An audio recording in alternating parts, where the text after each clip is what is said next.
In a field of flowers before a grand castle, a young boy with blue hair kneels before a girl with long white hair. He gently places a crown of white daisies upon her head. Smiling warmly, the boy addresses the girl as Aiglette, about to compliment her.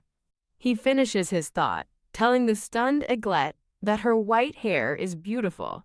Their tender moment is shattered by an enraged woman in an elegant blue dress, demanding to know what they're doing. The woman sternly orders the boy Heron to follow her, leaving Aiglette behind. The scene shifts to a dark, ominous night where Aiglette stands alone before a tower, as furious voices accuse her of leaving when she was forbidden. Terrified and overwhelmed, Aiglette frantically insists on her innocence. Kneeling in a grand hall, she formally addresses the enthroned king and the woman in blue as her father and stepmother. She desperately pleads for them to believe her, her mind flashing back to the happy memory of a young heron admiring her beautiful hair. The sweet memory is replaced by the cold, contemptuous gaze of an older heron. Now imprisoned behind bars, a tearful Aiglette lets out a pained sob. A royal official reads her sentence: execution for the crime of attempting to curse the empress, who smirks victoriously behind her fan. Aiglette's eyes widen in shock as she hears the word sacrifice. The official declares that summoning the saint to their world requires a sacred offering of precious blood. They offer her a twisted path to redemption, promising that the sacrifice will cleanse her sins and allow her to return to heaven. Her brother, Heron, now a knight, stands before her and points his sword at her heart. He condemns her very existence as evil, accusing her of plotting to murder his mother with a curse. Her world dissolves into a bloody darkness as she questions her right to exist, wondering if she is nothing but a disgrace. Held down on an altar, she hears the priest begin the ritual, summoning the saint with the offering of her royal blood. As her life fades, she has one last heartbreaking thought. Who's going to save me? The scene abruptly shifts to a modern train station where panicked shouts reveal a woman has fallen onto the tracks.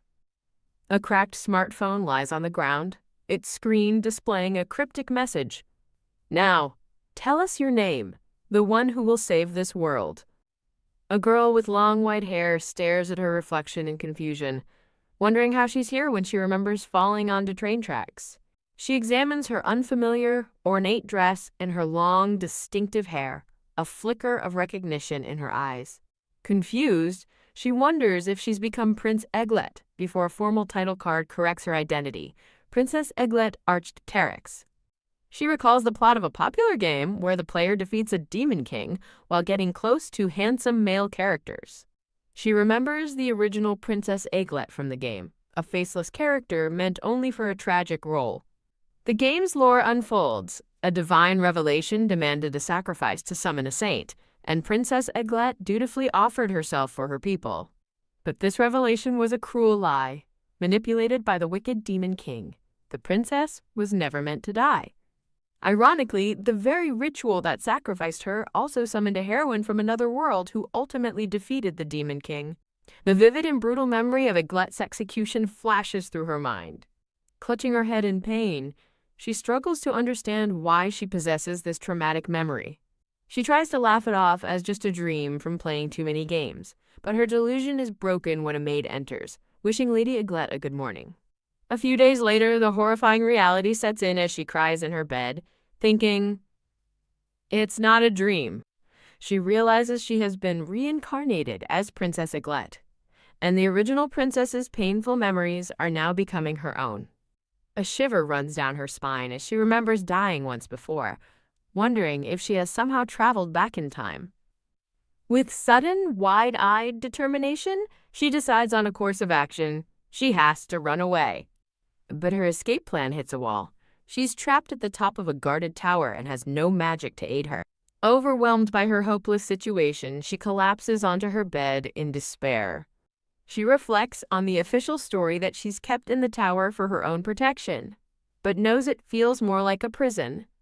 Looking at her reflection, she realizes that even if she managed to escape, her distinct white hair would make her easy to recapture.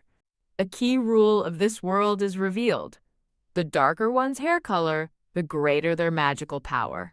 If her memories are real, she wonders who could have framed the original Egglet, cycling through a list of powerful suspects. But there's one person she refuses to suspect: her brother, Prince Heron Arched Terex. She recalls his game persona as the strong, steadfast protagonist and admits that despite his terrible actions in her memory, she used to be his fan. Drifting off to sleep, she questions whether the game's plot point about the Demon King manipulating the divine revelation was actually true. She ponders the reclusive Demon King, who supposedly hates humanity, and questions if such a being truly wants to destroy the world. Lying in bed, Egglet remembers a bug from the game that allowed players to summon the Demon King. A brilliant idea strikes her. She can use that same bug to summon the Demon King and have him kidnap her. She thoughtfully considers her plan, deciding she must first prove her usefulness to the Demon King. It's a worthy gamble, she reasons. Persuading him to hire her is better than staying here to be killed. A list of necessary items for the ritual is displayed: a pearl, coral, a knife, a leaf, a mirror, and a bitten apple. As Egglet finishes drawing a complex magic circle, a voice from the shadows mockingly asks what she's doing. The speaker is revealed to be the Empress of the Terex Kingdom, Manhwa Arched Terex. Egglet stands and respectfully greets the woman as her stepmother. The Empress coolly questions her about missing items from the national treasury, suggesting a mouse is lurking about. With a smug glance, the Empress declares that she seems to have found the mouse's hideout right here. Egglet inwardly panics, realizing she's been caught by a very troublesome person. The narration reveals the Empress was a kind character in the game, but, in truth, has been bullying Egglet for a long time. While feigning an apology, Egglet endures her stepmother's insults about her supposed greed. The Empress holds out her hand, demanding Egglet return the item she stole. Egglet's eyes widen in alarm as she realizes the moon is already out, meaning her time is running short.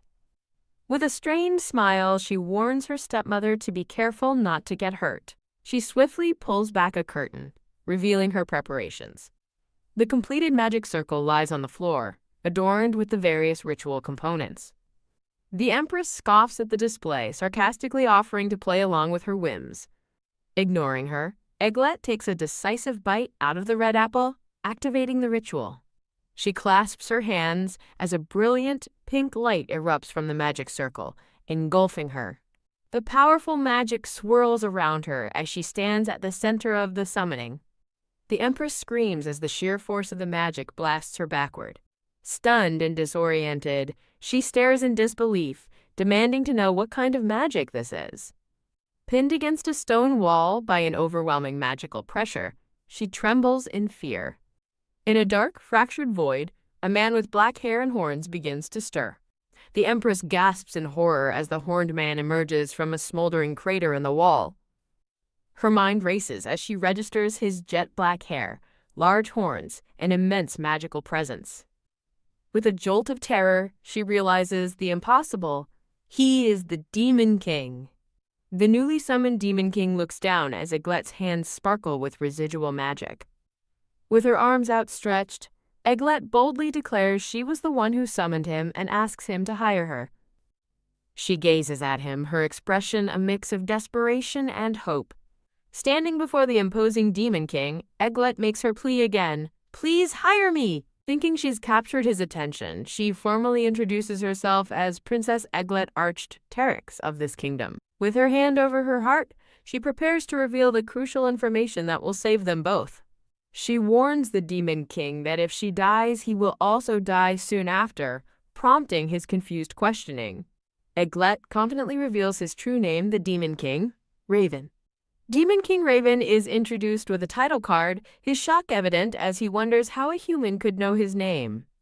Egglet internally recalls game lore. His name was a secret, used only once in an ad, known only to his vassals.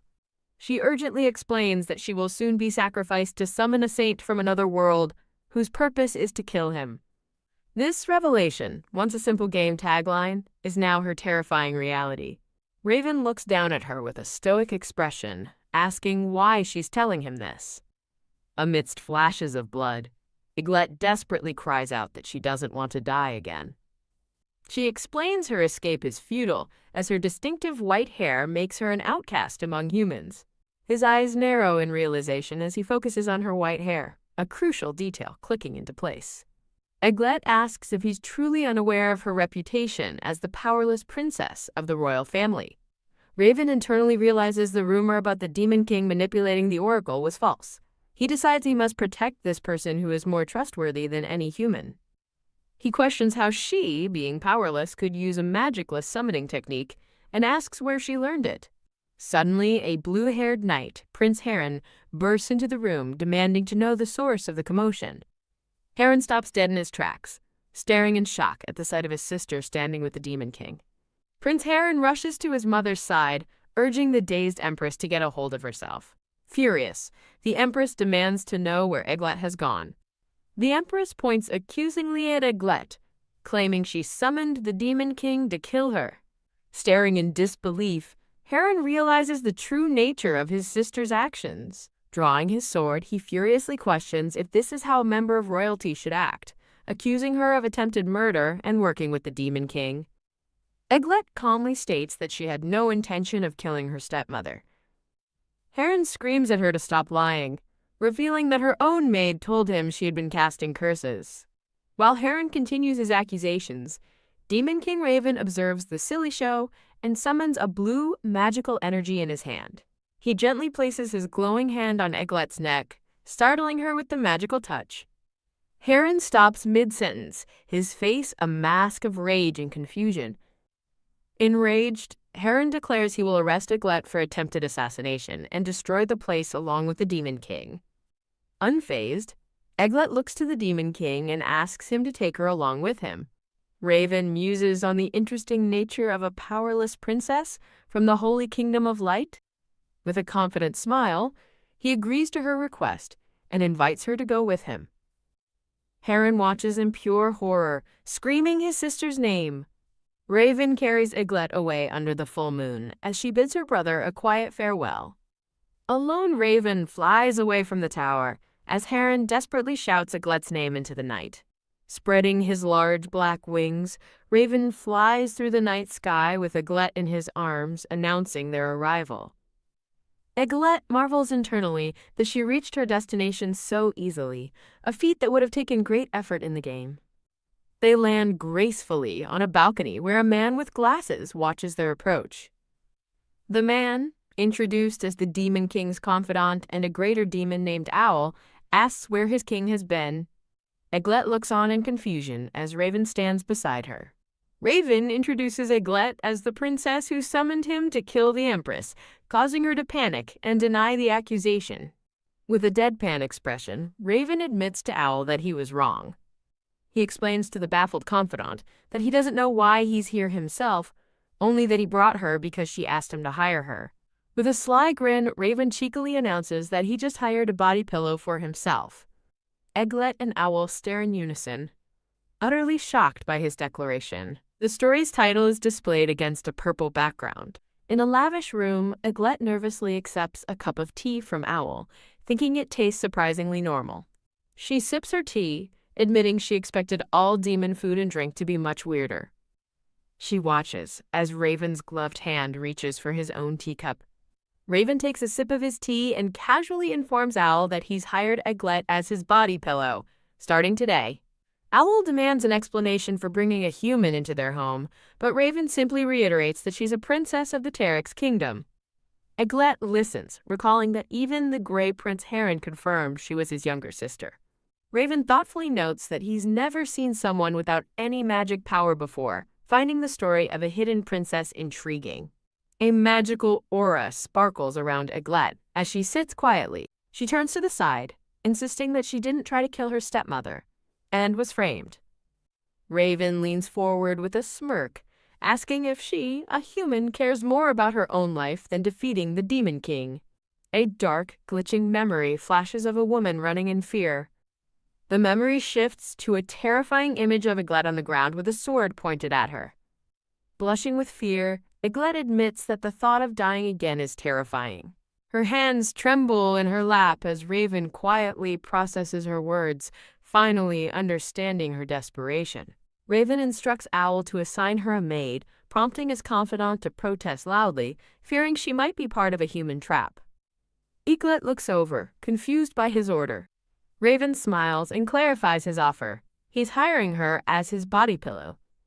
As Eaglet processes this, he explains the job is just to be a body pillow, unlike chores such as washing dishes. He offers her generous terms, 500 gold coins a month, 3 meals and naps. He adds that he'll even throw in Owl's homemade sweets, much to the confidant's shock.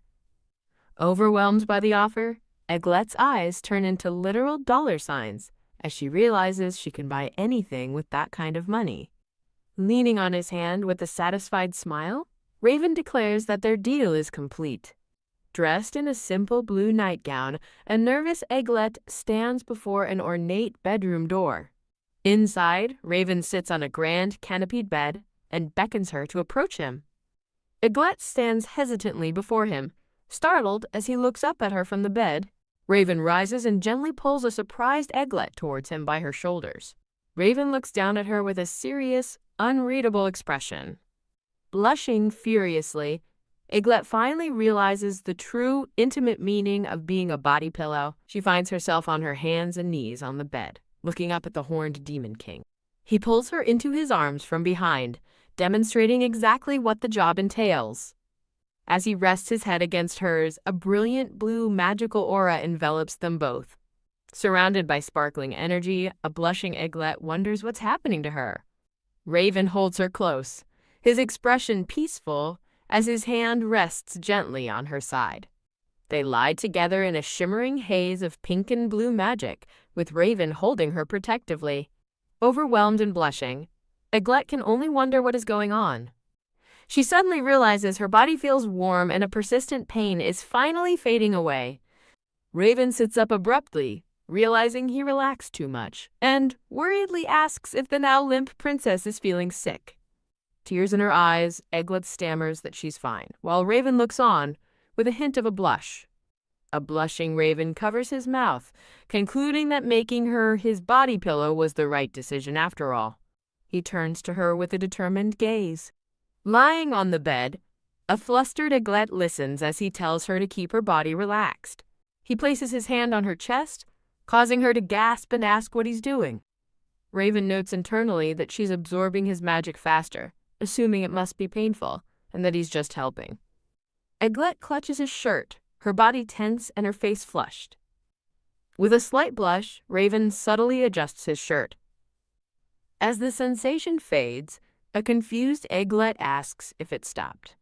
Raven looks down at her with an intense gaze. He asks if she disliked it, admitting he finds humans hard to read.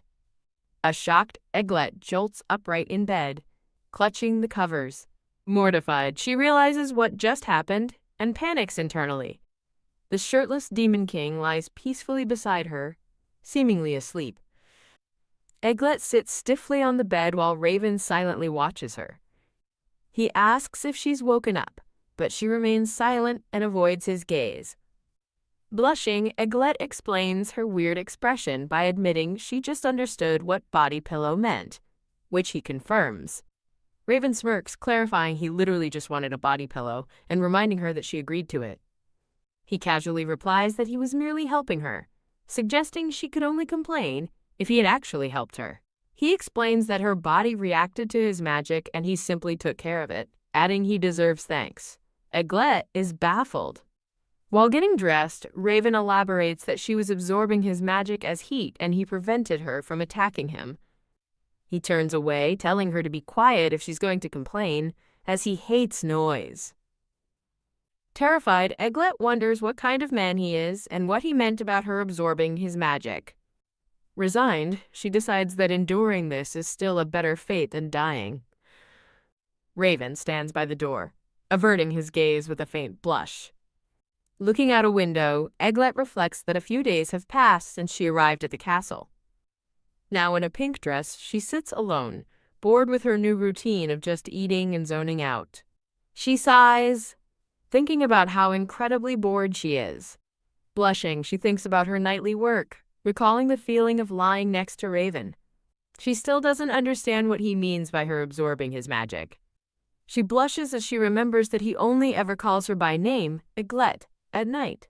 Her thoughts are interrupted by a sudden knock-knock at the door. The door opens to reveal Owl, who politely excuses himself as he enters with a tea cart. A stern-looking demon butler with green horns and glasses announces that he has brought the princess her tea.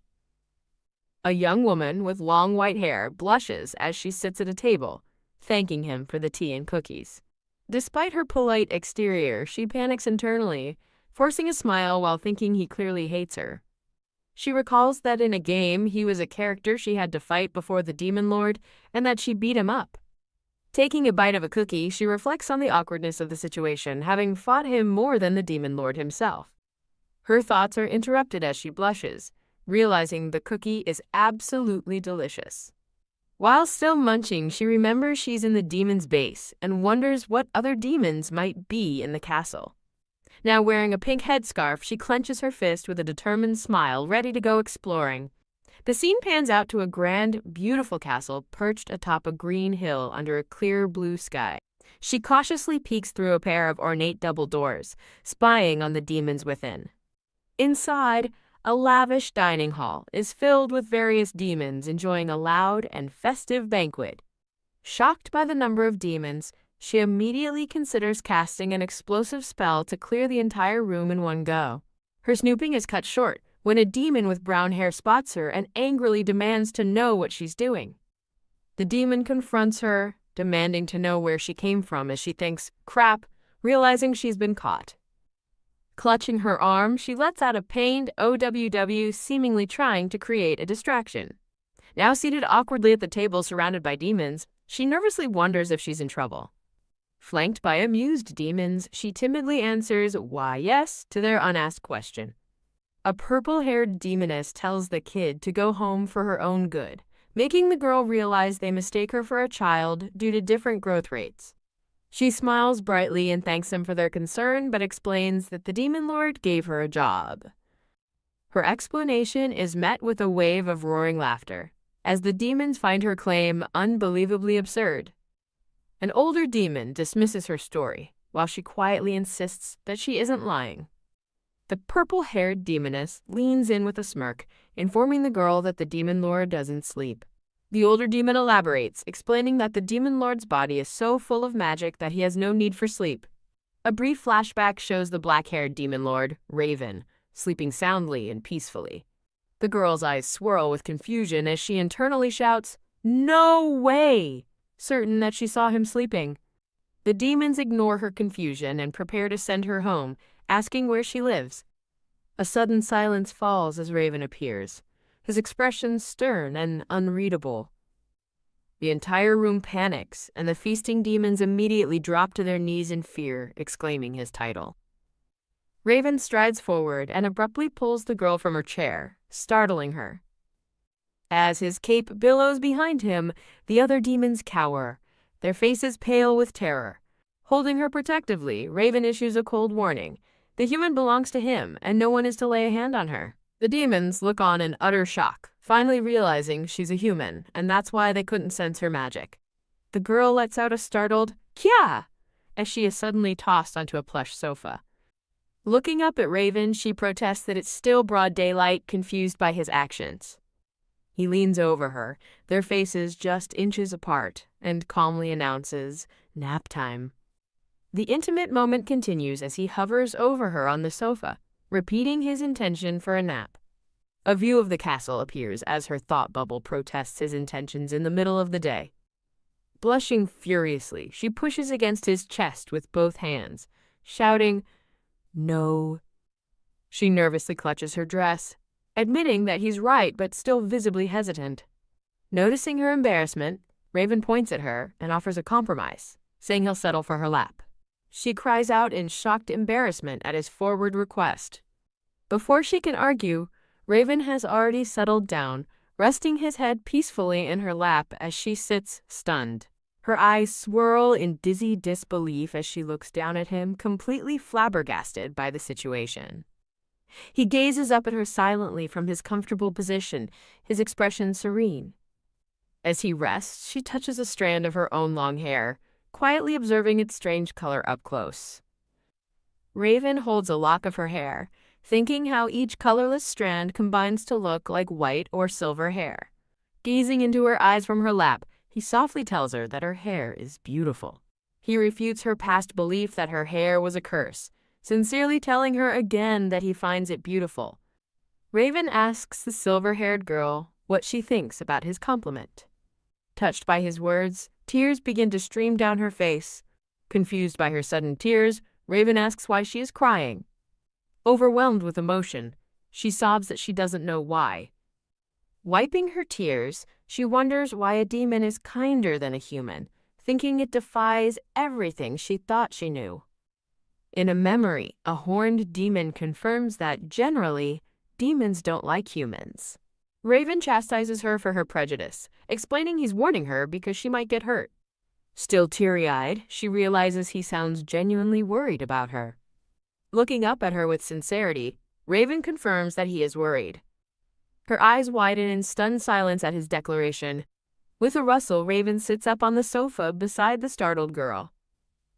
He extends a hand, offering to let her join him in the office if she's bored. Blushing furiously, she insists she was joking, terrified that she's making him hate her even more. A memory of Raven's gentle, smiling face appears in her mind. As they walk, she recalls the demon's claim that he doesn't sleep, and he clarifies that's not quite right. Raven explains it's not that he doesn't sleep, but that he can't due to his infinite magic power. He turns to her and adds that his sleeplessness was only a problem before she arrived. Confused by his meaning, she cautiously offers to be his lap pillow. Raven smiles warmly, gratefully accepting her offer. Sometime later, she's stunned to see he has actually fallen fast asleep in her lap. She theorizes that his immense magic might cause insomnia, realizing its hidden lore the game never revealed. She gazes down at his peaceful, sleeping face. Gently stroking his hair, she marvels at its obsidian beauty. She runs her fingers through his thick black hair. A strange tingling in her fingertips makes her blush, reminding her of how she feels at night. Pondering her reaction, she wonders why she gets that feeling only when he holds her in bed. With a soft smile, she thinks she wouldn't mind this at all if things could always stay this way. The scene shifts to a town where people lie defeated on the ground as someone murmurs in shock. A demoness named Puffin stands over the fallen humans, mocking their foolishness for defying her. Blushing, Puffin admits she already misses the Demon King and wants to return to him. With a devious smile, she wonders if the Demon King will praise her for killing all the humans. Back in the castle, the girl and Raven sleep soundly. Raven sleeps peacefully, his face calm in the quiet of the night. The two are shown sleeping together, held in a gentle embrace. A new chapter in their story begins. Morning light streams into the grand bedroom, illuminating the new day. She stretches with a big yawn, exclaiming how well she slept. Raven lies watching her, remaining silent. Getting out of bed, she begins to wonder about breakfast. Kya, she lets out a startled scream as she's suddenly pulled backward. Panicked, she shakes him and shouts that Lord Puffin has returned to the castle. He jolts upright, now awake and alert, startling her with his sudden movement. She stares at him with a look of confused concern. A demoness with black pigtails bursts into the room, shouting for her lord.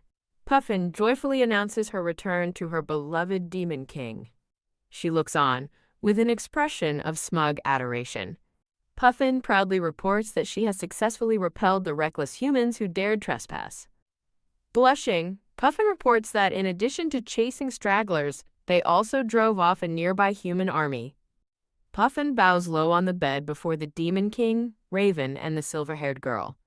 The silver-haired girl watches the scene unfold with a shy, slightly flustered expression.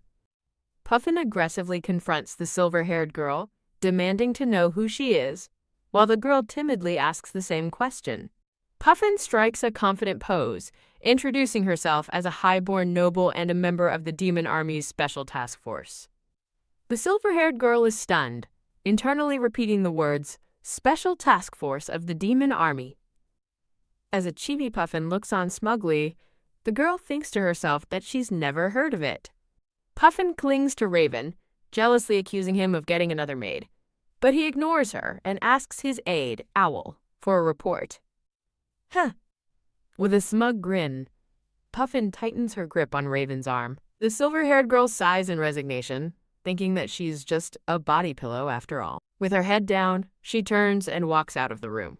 As she walks down the hall, two demon maids whisper to each other while watching her. She continues down the corridor, the two maids still observing her with curious expressions. She stops in the empty hallway, a pensive and lonely look on her face. Remembering when Raven declared her as his, she realizes that's why everyone in the castle now keeps their distance. Wandering alone, she wishes someone would talk to her and then stops as a noise catches her attention. Peeking through a window, she sees two demons sparring with swords and identifies it as training. A light bulb flashes over her head as she gets an idea, exclaiming, "That's it!" She cautiously approaches the two sparring demons to get their attention. With her hair tied back and a sword in hand, she looks determined and ready. She enthusiastically asks the two surprised demons if she can please join their training. She resolves to build up her stamina and learn self-defense before she eventually has to leave the castle.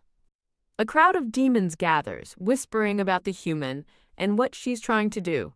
Puffin appears in the crowd, looking on with suspicion as she wonders why a human is there. As she faces her opponent, she thinks that although she maxed out her stats in the game, it's her first time holding a real sword. Gulp. She admits to herself that it's scary but strengthens her resolve to go through with it. The demon soldier raises his sword and begins his attack. Her eye widens in surprise as she senses something unusual, wondering what's happening. She's shocked by how light her body suddenly feels. Thud. A pair of ornate doors are slammed shut. Bam! A demon bursts into the office, urgently shouting to the Demon King that something terrible is happening with the human. Raven's eye widens in alarm upon hearing the news. Back at the training ground, her opponent decides to go easy on her since she's the Demon King's guest. Clang. The demon is stunned as she easily blocks his sword strike. Puffin and the other watching demons are left speechless by the unexpected display of skill. Lying on the ground, the defeated demon soldier can't believe she took him out in an instant. From the crowd, another demon expresses his shock, asking what in the world that human is. She realizes her body is moving instinctively, effortlessly seeing and dodging every one of her opponent's moves. Looking down at her hand, she begins to suspect a profound truth about herself. A memory surfaces. She recalls that in the game Egreeth, humans had no magic, so she never realized her own potential. Whoosh! A new power seems to flow through her as she stands with her sword. Puffin, flanked by her attendants, marches up and yells to get the silver-haired girl's attention. An angry Puffin gets in her face, demanding to know why she isn't recognized, while the girl nervously apologizes. Puffin points her sword at the girl and challenges her to a fight, stating that a human getting cozy with the Demon King is unacceptable. With a sinister smile, Puffin reveals a glowing dagger and vows to kill the magicless human in an instant. The silver-haired girl agrees to the duel, thinking that Puffin might be strong if she's the Demon King's lover. Puffin poses confidently with her sword, ready to begin their battle. The girl holds her own sword, feeling she can win but worrying about the trouble she'd be in if she hurt the Demon King's girlfriend. With a powerful cry, Puffin leaps into the air and launches her attack. The silver-haired girl calmly raises her sword in a defensive stance, ready to meet the charge. With a surprising show of skill, Eglet expertly disarms a horned demon girl during a sword fight. The disarmed sword clatters to the ground as a crowd of demons looks on in surprise. Stunned and disoriented, the pigtail-wearing demon girl wonders what just happened. Eglet smiles gently, asking if her opponent is hurt and reassuring her that she avoided hitting her hand. The demon girl erupts in fury, accusing Eglet of using magic and trickery to win the duel. Other demons in the crowd murmur among themselves, speculating that Eglet must have powerful magic. The commotion is interrupted as Raven arrives, demanding to know what is going on. The demon girl's anger instantly vanishes, replaced by starstruck excitement as she cries out to the Demon King. She rushes to Raven's side, eager to complain about how the cowardly human defeated her. Raven confronts a shocked Eglet, revealing he heard a report that she was trying to wipe out his army, which she hastily denies. Before she can explain further, Raven swiftly sweeps her up into his arms, leaving her speechless. As he carries her away, Eglette protests while Raven tells her to be quiet. Nearby, Owl simply sighs at the scene. The pigtail demon girl watches them leave, blushing and utterly bewildered by the human's behavior. Owl, ever the professional, adjusts his glasses and asks for a full report on the incident. Raven walks off with a protesting Eglette in his arms. He gently sets her down, and she looks up at him, a little nervous. Confused, Eglette asks if the girl from before, Puffin, is his girlfriend. Raven dismisses the idea, telling a blushing Eglette that Puffin is merely a subordinate. Annoyed, he adjusts his collar and mutters that he's never even touched a maid. Eglette notices his expression and asks if he's sleepy, and he admits he was woken up by the commotion. She lets out a soft gasp of surprise. Raven leans over her with a gentle, blushing gaze and softly speaks her name. He pulls her into a warm embrace from behind.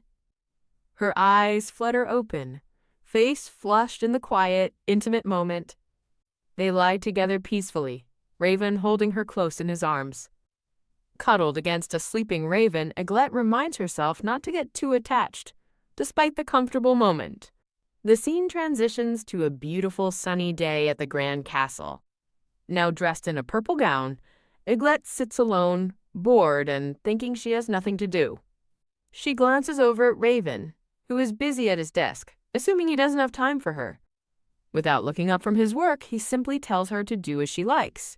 Walking through the castle, Eglette overhears demons whispering about the human who beat someone up, and she worries she won't be welcome at training anymore. Suddenly, a child's cry of, "Daddy!" cuts through the air. She turns to see a man losing control of a cart stacked high with crates, right next to a small demon boy. In a flash, Eglette lunges forward, shielding the boy with her own body as the crates come crashing down. The boy's father sighs in relief, thanking Eglette as his son runs to him. Holding his son, the grateful father thanks her again for her quick thinking. A flustered Eglette insists it was nothing, claiming her body moved on its own.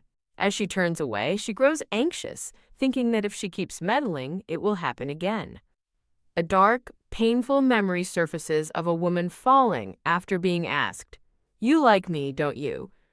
Eglette clutches her head, realizing her past kindness was misinterpreted as love, leading to a tragic outcome when she denied it. Pushing the memory aside, she checks on the little boy, who says he's fine but worries his dad hurt his hand. The boy then proudly announces that his daddy is the castle's cook. Noticing the man's injury, Eglette considers asking Owl for help, but resolves to handle it herself. A blush creeps onto her face as she steels her resolve.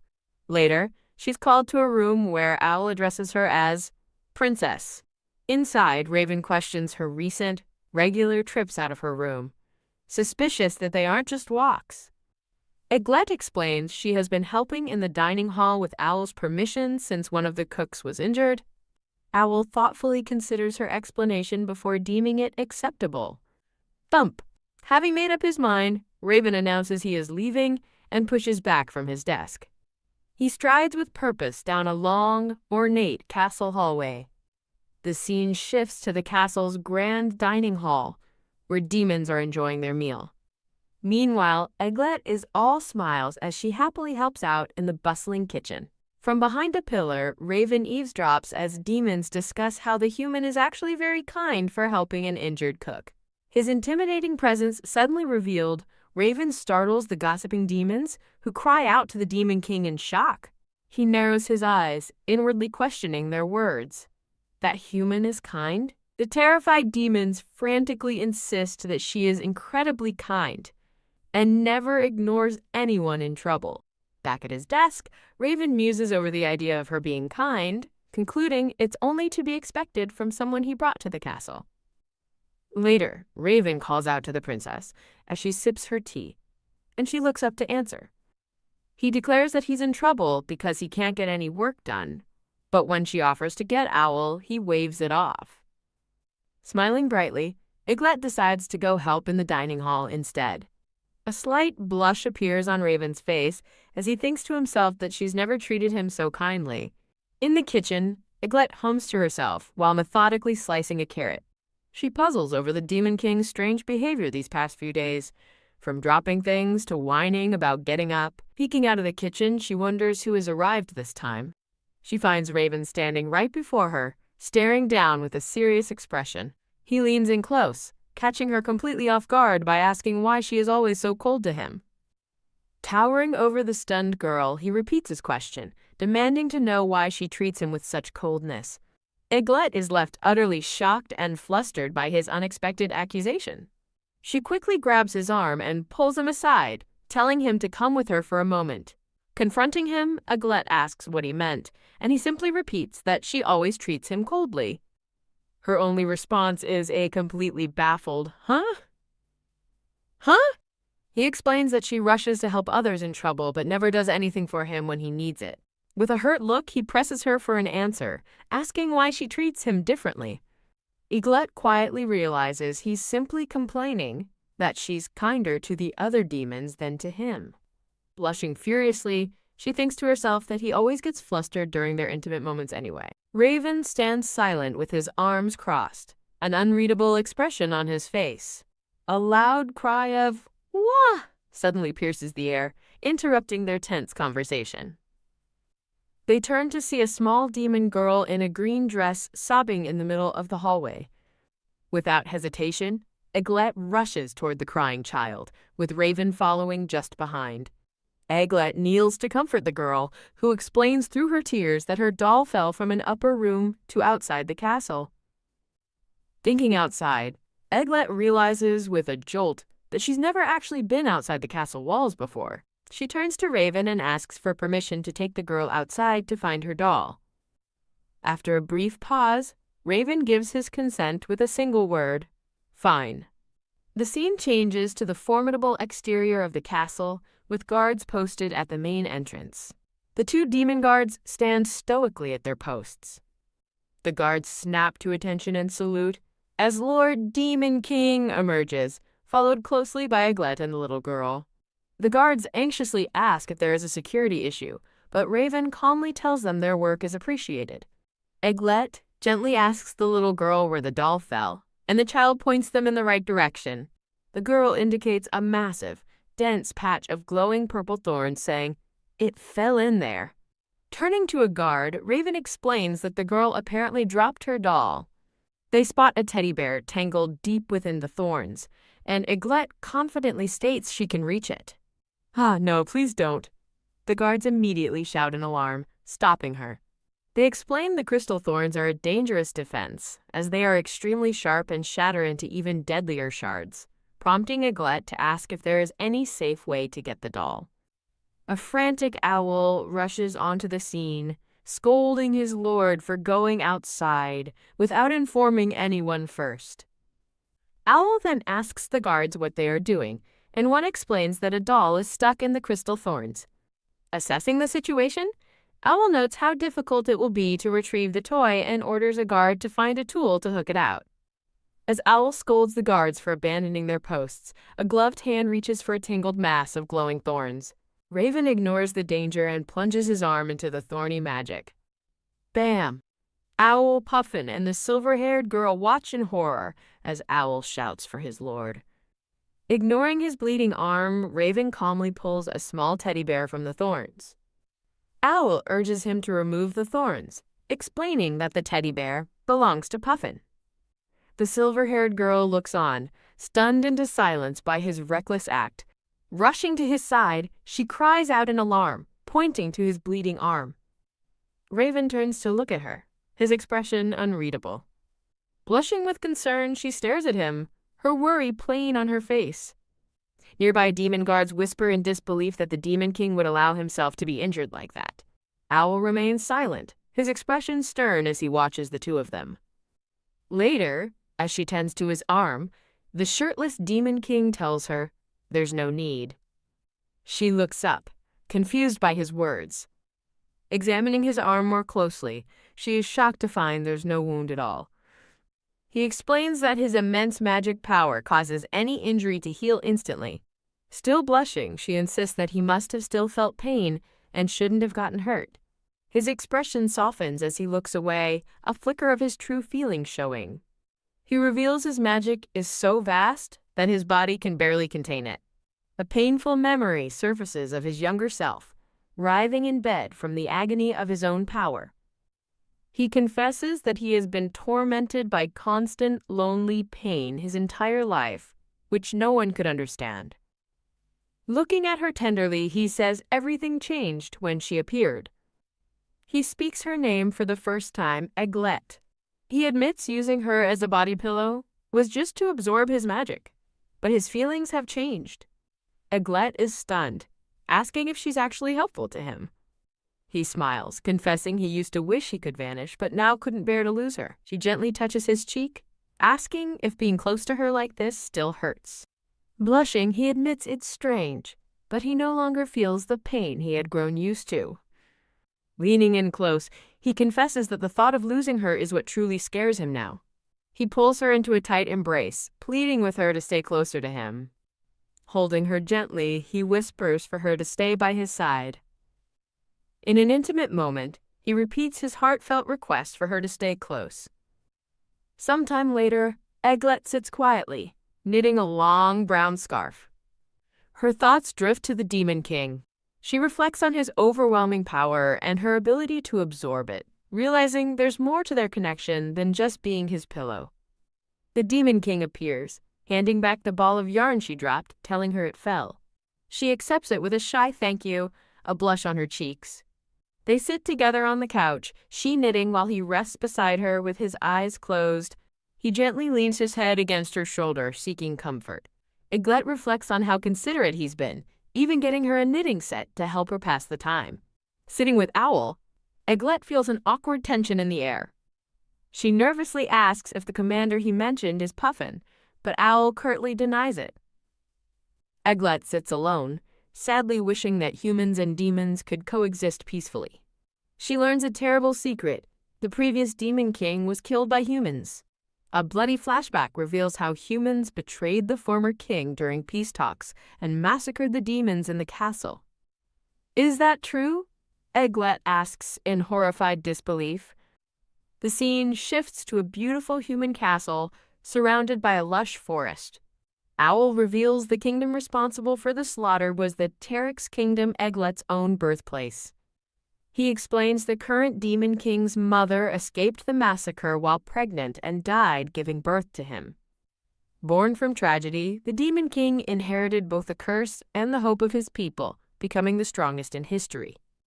Back in his office, the Demon King explains to Owl that while Eglet has no magic, her ability to absorb his power eases his pain. Owl reflects that while hair color indicates magic, a human with zero magic has never been known to exist.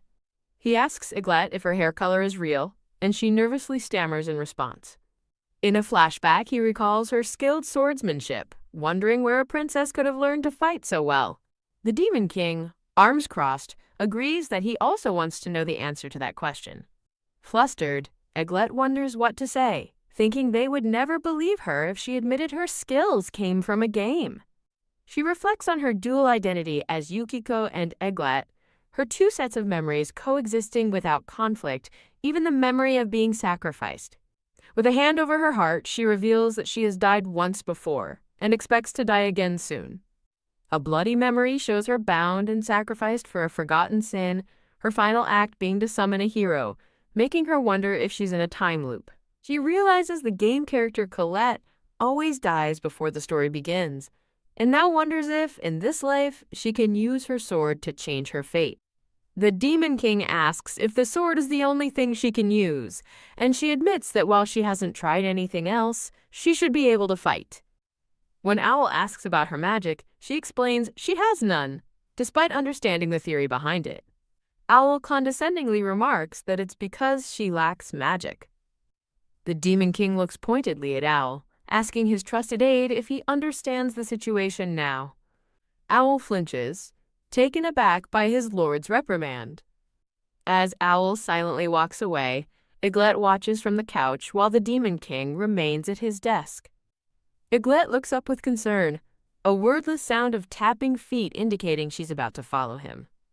She stands and calls out, asking Sir Owl to wait a moment. He tells her to just call him Owl, but she becomes flustered, sighing that his instruction wasn't what she meant. Bowing respectfully, Eglette acknowledges that her words may not mean much to him. She looks up earnestly, promising she won't hurt them, and pleading with him to believe her. A demon guard bursts in, shouting for Sir Owl with urgent news of a child kidnapped by humans. With a sharp sound, Owl turns and declares that he will go instead.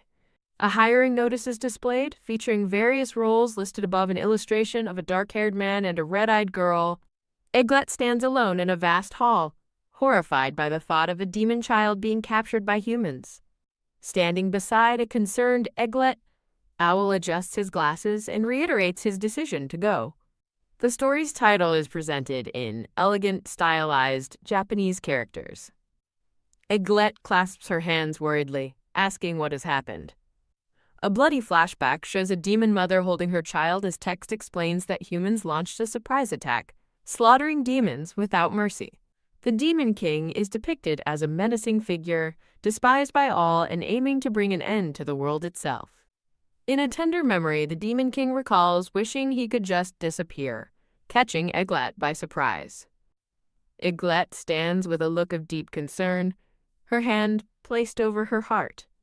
The Demon King smirks, reflecting on how he has seen countless routes where Eglette dies as a sacrifice but has now changed her fate completely. Puffin appears suddenly, yelling, "Hey, human!" at a startled Eglette. Eglette is reduced to a chibi form in her surprise, crying out Puffin's name as the angry little demon appears before her. Puffin clears her throat and asks if Lord Owl has left, to which Eglette timidly confirms. Puffin collapses, dramatically, distraught that Owl has gone to face the human soldiers all by himself. She laments that while Owl is powerful with magic, he is not skilled with a sword, and decides she must report this to the Demon King. She suddenly remembers Eglette is there and points at her with a sharp gasp. Puffin gets in Eglette's face, asking if her sword skills are superior and theorizing that humans might hesitate to fight another human. Smirking slyly, Puffin recalls Owl's suspicion that Eglette is a spy and challenges her to reveal her true self so she can be eliminated. Eglette firmly states that, if she can help, she will go, and asks Puffin to lead the way. In a lavish room, a nobleman sips wine, remarking on his good luck. A small, frightened demon child is trapped in a birdcage, as the nobleman thinks of using him as bait to capture more demons. The nobleman sits at a table across from another man, with the caged demon child placed beside them. Taking another sip of wine, the nobleman smiles cruelly, boasting that they can sell the captured demons at a high price. His wine glass suddenly shatters in his hand, a look of shock on his face. Owl leaps through the broken window, grabbing the cage containing the demon child. He lands gracefully on the street below, now surrounded by startled human guards. Holding the child's cage protectively, Owl realizes with alarm that a magic seal has been activated. Surrounded by hostile guards, Owl realizes he's completely outnumbered. He turns in surprise, letting out a confused, "Huh." Suddenly, Eglette appears and lands directly in his arms. "Princess?" Owl shouts in shock, wondering if she's been hiding magical abilities this entire time. Eglette explains that Puffin brought her, saying he needed help. Realizing who's responsible, Owl grits his teeth and calls Puffin a troublemaker. Standing with Eglette and the freed demon child, Owl senses no magic from her and contemplates if this is the perfect chance to eliminate her. Eglette looks up at him with concern, asking if he's in danger. As they face the phalanx of guards, Owl grimly confirms that's one way to put it. She asks why he isn't using magic, and he explains a seal is blocking him, making escape with the child nearly impossible. The guard's commander spots them, ordering his men to restrain the demons using magic but not to kill them. A soldier conjures a small fireball in his hand. The fireball hurtles toward them, growing in size and intensity. Thump. Owl steps forward, raising a hand to intercept the fiery blast. Adjusting his glasses, Owl coolly states that while their magic is the same, he can use it in any situation. He tells Egglet to protect the child while he begins reversing the guard's magic. Egglet watches amazed as she realizes he can turn their enemy's power against them. Straining against the force, Owl realizes there are too many opponents and their combined magic is draining his energy. The guards begin channeling their power together, creating a massive combined fireball. Owl realizes they're preparing a powerful spell and knows he won't be able to absorb it all. Resigned, he thinks he should have just escaped with them, but is glad he managed to protect them after all. But just as the spell is about to hit, Egglet steps in front of him, hands outstretched. She gasps, amazed at the sheer amount of power she's absorbing from the incoming spell. The guard's commander yells, "Attack!" as they unleash their magic.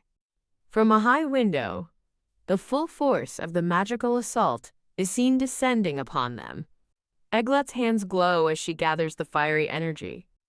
She stands as a protective shield, effortlessly containing the immense magical blast. Meanwhile, back at the castle, the Demon King sits at his desk, writing. He pauses, looking up with a thoughtful expression, wondering why Egglet hasn't returned yet. He recalls seeing her follow Owl and questions her motives for doing so. He reflects on his long history with Owl, who has been his overprotective right hand since childhood, but has never defied him.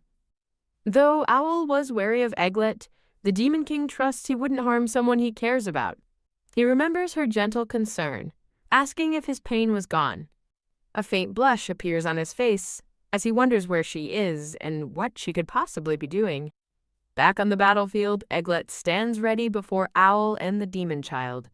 Owl frantically explains she wasn't supposed to absorb all the magic, but use it as fuel, while a panicked Egglet replies that it's too late.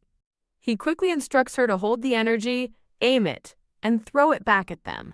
Warning her that another attack is coming, Owl urges her to focus, and she affirms she understands. With instructions to absorb, hold, and return the magic, Egglet concentrates her power. She holds her hands out, channeling the immense energy she's gathered.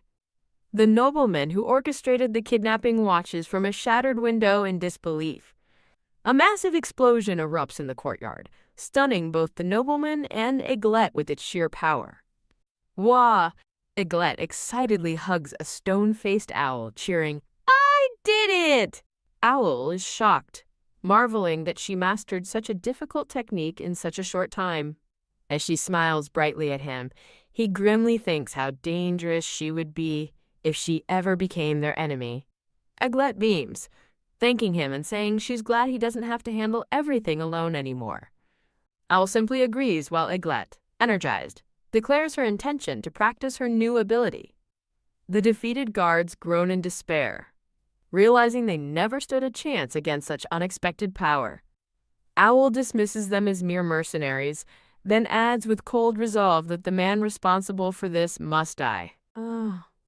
A man in a purple jacket struggles to crawl from beneath a massive pile of rubble. Egglet desperately grabs Owl's arm, pleading with him not to draw his sword.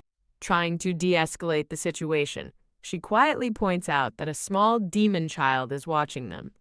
As the trapped man looks on in despair, Egglet smiles, announcing she has a great idea. Her idea revealed, the kidnapper is now bound and hanging from a tree for a crowd to see. A sign on his chest confesses that he kidnapped a child and deserves his punishment. The scene shifts to an overhead view of the grand, sprawling castle. An enraged Raven confronts Owl and Egglet, demanding to know why they left without his permission. Owl calmly explains that he didn't believe the situation was serious enough to bother the busy Demon King. Crackling with blue energy, Raven furiously demands that Owl repeat what he just said. Egglet rushes forward and grabs the enraged Demon King, crying out his name. She pulls him into a sudden, tight hug, leaving him momentarily stunned as her hair flies around them. Owl watches in astonishment, realizing Egglet has absorbed all of His Majesty's rampant magic. His rage quelled, Raven gently carries the now unconscious Egglet down the hall. Holding her close, Raven orders his subordinates to clear the area and not let anyone near his bedroom. In a flashback to the confrontation, Owl again states he didn't want to bother the king, triggering Raven's explosive rage. As his magic surges, Eglette realizes the overwhelming power is his and calls out his name in alarm. She reaches out desperately, calling for Raven once more amidst the blinding light. She successfully embraces him, and the chaotic blue energy begins to sparkle and calm around them. Blushing deeply, Eglette buries her face in his shoulder, holding on tightly. Raven stares down in utter shock, caught completely off guard by her hug. Carrying her away, he again orders everyone to stay away from him and to clear the area. He gently lays the sleeping Eglette on a large bed, looking down at her. Raven's jealousy flares as he remembers Owl leaving with Eglette, causing his magic to surge uncontrollably. He clutches his head, trying to get his overwhelming emotions and power under control. Waking up, Eglette reaches toward him with concern, gently asking if he's in pain. Her hand on his cheek makes him blush, his pained expression softening into surprise. Looking away shyly, Raven quietly admits that it hurts a little.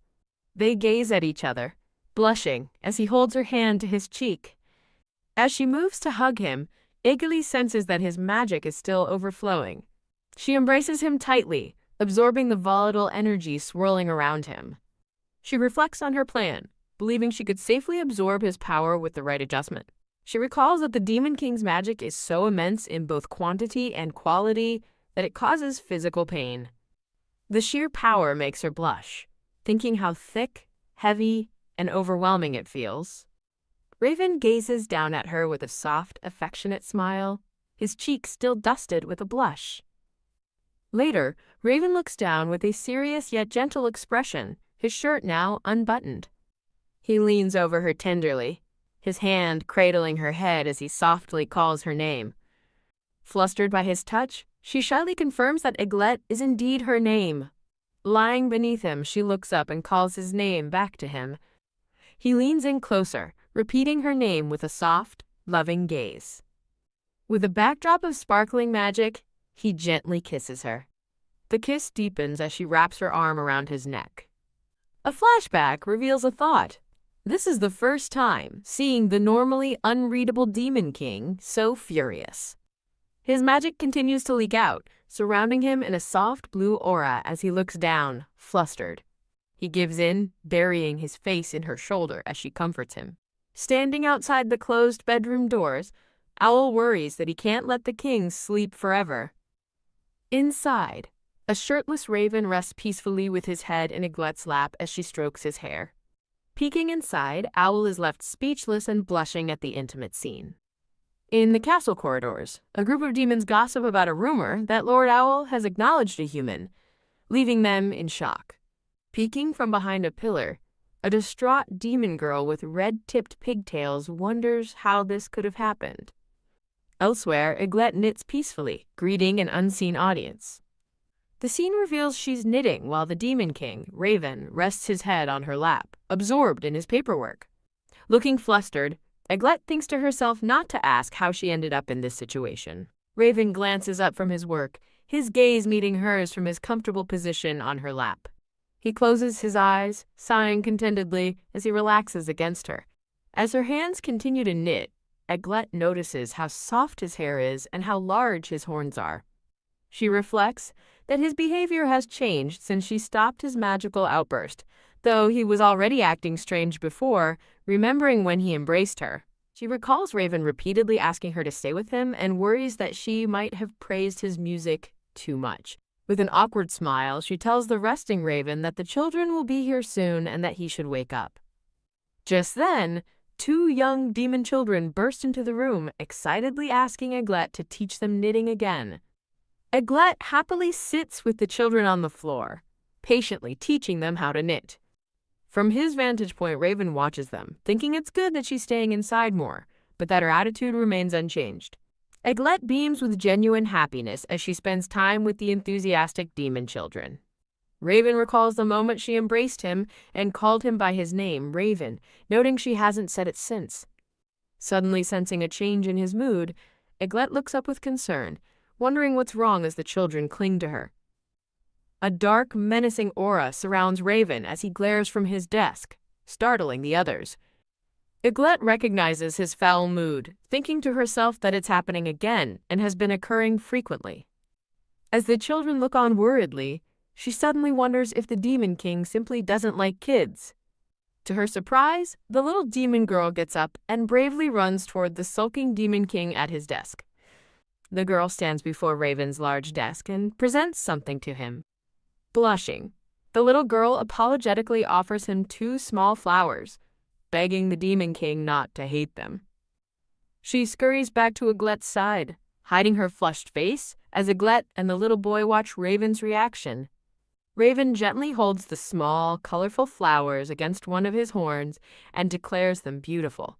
He flashes a charming, fanged smile and adds that the flowers really suit him. Kneeling before the small child, Raven tells her the flowers aren't enough and playfully asks her to make more for him. Eglette and the little boy watch in stunned silence at this surprising turn of events. From the children's perspective, the mighty Demon King looks away with a deep, embarrassed blush on his face. Peeking over his desk, the blushing Raven wonders what to do as Eglette finds his sudden childishness incredibly cute. The little demon boy eagerly asks Eglette how to make the flowers, and she begins to show him. Click! Owl enters the room, pushing a tea cart, announcing that it's tea time. Owl instructs the children to return to their rooms and not to disturb the Demon King, much to their disappointment. Waving goodbye, the children promise to return for another lesson tomorrow as Eglette reflects on the peaceful moment. Thump. Eglette is startled as Raven suddenly sits down beside her on the floor.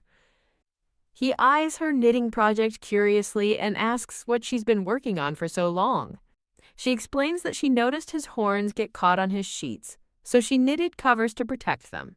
Raven leans in close, blushing intensely as he excitedly asks if the gift is for him, and she shyly confirms it. He turns away, pondering with a deep blush on his face, while the blushing Eglette watches him.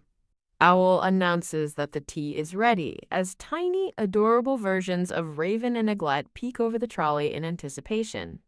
Poofed! Owl does a spit take upon seeing the Demon King now wearing the knitted horn covers, which have been decorated with colorful flowers, while Eglette beams proudly. In a quiet forest, the demon girl with red-tipped pigtails sits on a rock, seemingly making a decision. A sly look crosses her face as she plots that if she can't hurt Eglette directly, she'll find another way. She cackles, deciding to make it look like the human died in an accident. A sack of coins is presented as payment, described as a salary for the month. Back in his study, Raven is interrupted by Eglette, who excitedly asks if she can go shopping at the local item shop. Raven begins to offer to buy anything she wants himself, seeing no need for her to go. With a radiant and determined expression, Eglette insists that she wants to go and shop by herself. Sighing, Raven relents and gives her permission to go, but sternly warns her not to go out alone.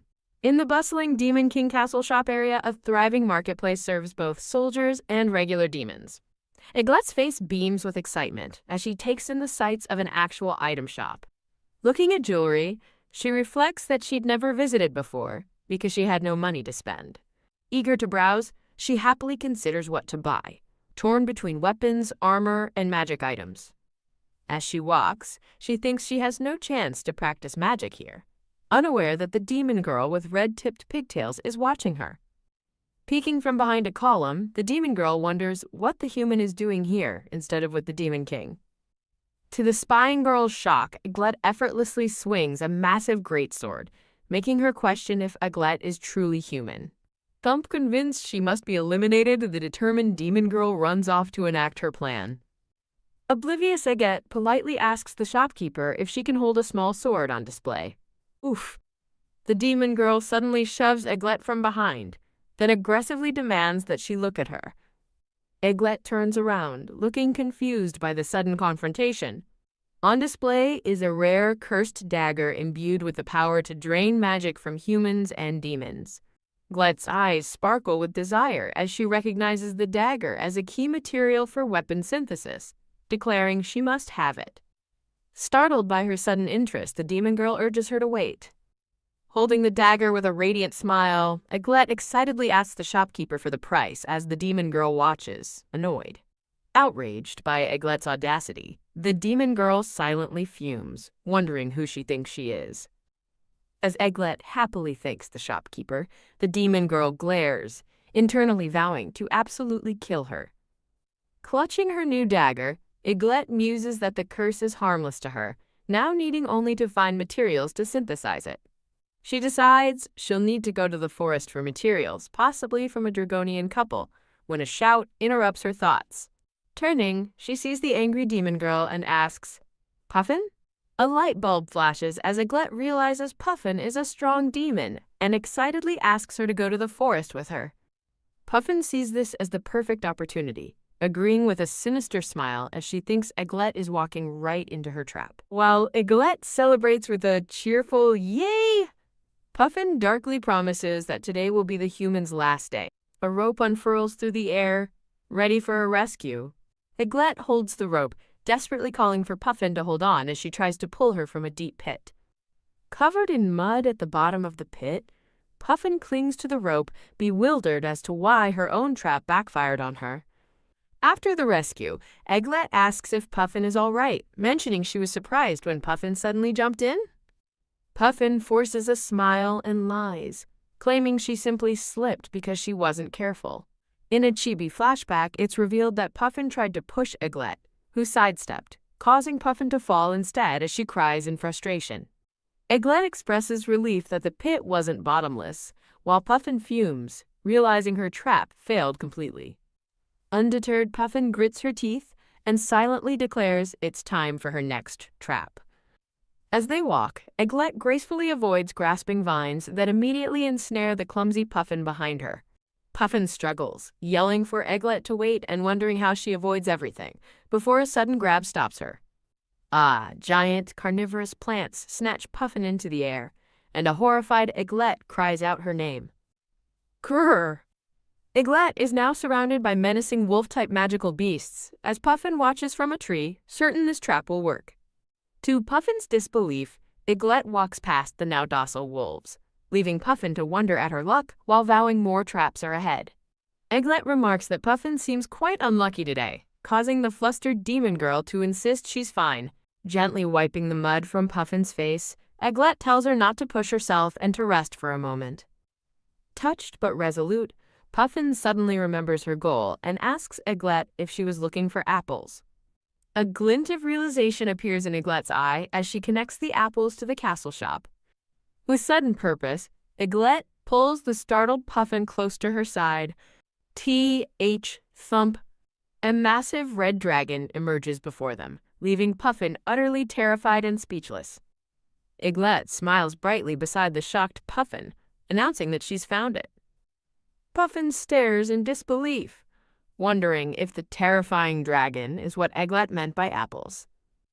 Egglet happily clarifies that since this is a red dragon's nest, the legendary dragon apple must be close by. A cute chibi illustration shows Egglet happily holding a heart-shaped apple.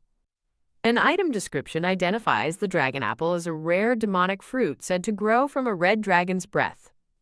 The text explains that the apple is incredibly difficult to harvest due to its proximity to dragon nests and quickly loses freshness.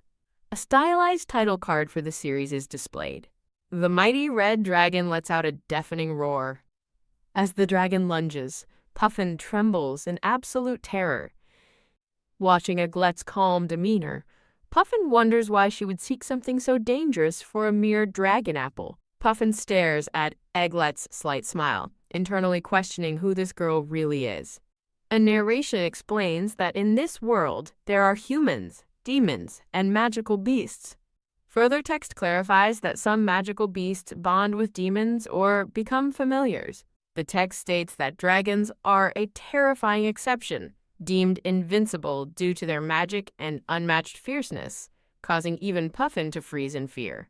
Facing the beast, a determined Egglet smiles and declares that she can do it. She confidently runs forward to face the dragon. As Egglet casually walks past a terrified Puffin, the dragon looks on with a quizzical expression. Approaching the massive beast, Egglet dismisses it as a weird dragon, deciding she'll deal with it after she gets the apple. She recalls that the synthesis enchantment was imbued on her dagger at purchase, meaning she can use it the moment she harvests the material. Watching from a distance, a shocked Puffin wonders what on earth that girl is doing.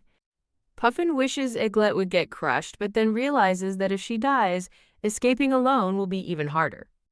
Spotting the scaly red fruit in the branches above, Egglet exclaims, "There it is!" The red dragon lets out a mighty roar right beside Egglet, who remains completely unfazed. As the dragon breathes a massive fireball, Puffin shoves Egglet to safety, shouting that it's dangerous. Puffin regrets her actions, thinking she's an idiot who should have run, but is interrupted by Egglet thanking her.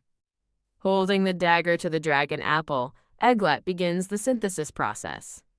Puffin looks on in dawning comprehension as she begins to understand Egglet's plan.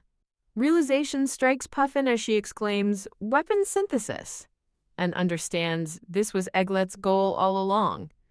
With a swift motion, Egglet plunges her newly transformed dagger into the side of the red dragon. The dragon collapses as an item description reveals the apple dagger, a super rare weapon crafted from an ancient dagger, a dragon apple, and dragon's blood. Egglet proudly holds her new weapon, remarking that with an apple dagger, you can easily cheese a dragon, just like in the game. She recalls that since magical beasts like red dragons respawn, they were always great for grinding levels. Egglet muses that her body moved better than expected, and the dragon seemed slower than she remembered. Looking at her new dagger, she feels the fight was too easy and wishes it had been more of a challenge. Suddenly, Egglet and a horrified Puffin are surrounded by 3 more red dragons that have just appeared. While Puffin stares in terror, Egglet's eyes sparkle with excitement. Utterly bewildered by her reaction, Puffin asks Egglet why she is smiling. Egglet thinks this is a perfect chance to train and decides that if things get bad, she'll just escape using Puffin's teleportation magic. Filled with excitement, Egglet cheers. "Let's do our best, Puffin," as the demon girl looks on in utter despair. The scene shifts to a grand room where a black-haired demon man asks if they weren't supposed to be out shopping. Egglet explains she finished shopping, but what she truly wanted was in the forest, so she brought Puffin along with her. The man sternly calls out Puffin's name, causing the demon girl to flinch in fear. Egglet wonders what's keeping Puffin so busy, noting that she's usually stuck to the Demon King like glue. Suddenly, the Demon King pulls Egglet into a tight, surprising hug. Caught completely off guard, Egglet can only manage a confused, "Huh?" Held firmly in his arms, Egglet blushes deeply from the unexpected intimacy. Leaning in close, the Demon King commands her to take off her clothes now. A cute chibi illustration shows Egglet happily holding a large heart. With his face near her neck, the fanged Demon King whispers, "Wait, this is a bit?" A stylized title card for the series is displayed. As he holds her, the Demon King's expression grows serious as he states that he smells blood. Looking into her eyes, he realizes it's her blood and asks if she's injured. Egglet smiles sweetly, dismissing her injury as just a little scrape and nothing to worry about. The Demon King looks away with a sigh, stating that he doesn't trust a word she says. Now, shirtless, he gently kisses her hand, murmuring that the injury is still there. Egglet reflects that his expressions are sweet, but reminds herself that this is an Atom game where the Demon King is not a love interest and she is not the protagonist. In a steamy bath, a flustered Egglet insists that her scrape doesn't hurt anymore. Embracing her from behind, the Demon King looks at her with sorrowful eyes and begs her not to go outside without telling him again. In the steamy bath, the Demon King holds Egglet close, asking if she understands as she lets out a soft moan. As he kisses her neck, the Demon King insists that she make him a promise. Flustered, Egglet agrees while thinking about his fingers moving beneath the water's surface. The Demon King smiles, satisfied that she has given her word. Submerged in the water, Egglet has a moment of shocked realization, thinking that his feelings don't give him the right to touch her. Leaning back thoughtfully, the Demon King remains silent for a moment. He reveals he received a report from Owl about her learning magic, and Egglet confirms Owl taught her how to reflect it. When he asks if she was hiding it, she explains she didn't think he'd want to know, and that Owl is quite forthcoming with her. He smiles gently, telling her that her ability to use magic makes no difference to him. With tears in her eyes, Eglette asks if that's because it doesn't matter for a body pillow. The Demon King reassures her warmly, stating that no matter what, she's still just herself.